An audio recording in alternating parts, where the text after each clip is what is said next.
Actually, I never made any artwork relevant to war until the war started in the eastern part of Ukraine.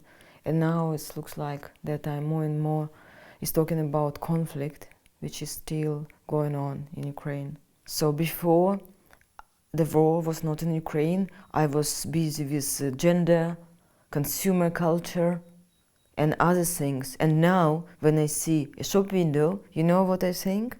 It's a sign of peaceful life. Because if there is a war, no one put any fancy goods in a shop window, because it's just impossible. The economics actually do not work at that place.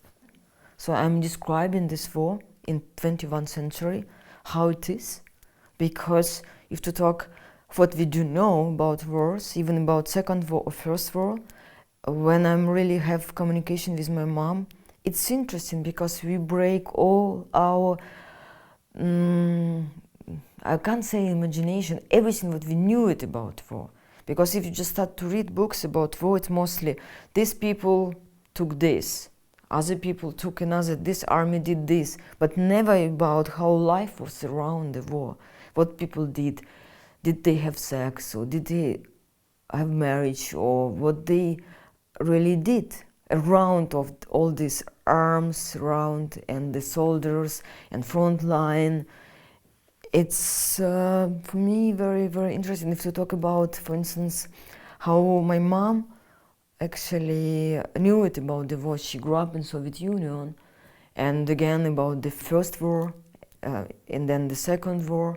And it's like, remember that she was saying like, oh, if it could be possible, like in the First World War, that we can bring white flags to one part of the army and then another, from another side, and then they will hark, like it was shown in Soviet Union movies. I don't know, did it exist? Of course, the political wish has to stop the war in many, many talks and agreements.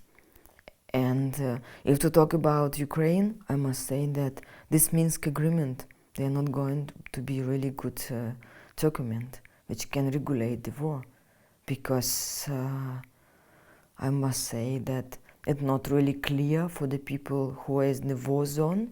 If you read the propaganda which is existing there, so it's nothing to do about the agreement. And if to talk about Ukraine, I must say it's also very difficult to somehow implement this agreement. I don't know, you can tell me more about how this document is seen here in Germany.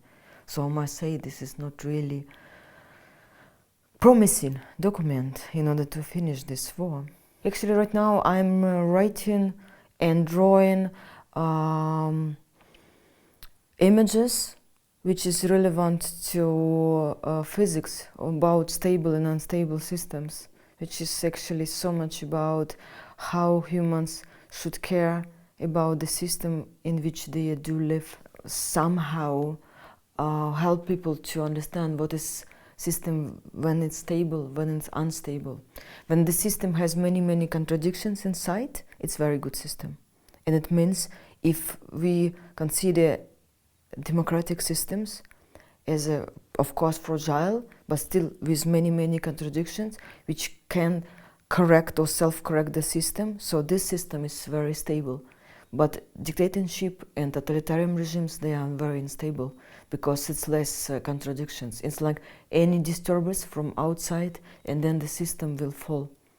But till the disturbance from outside, this thing looks like stable.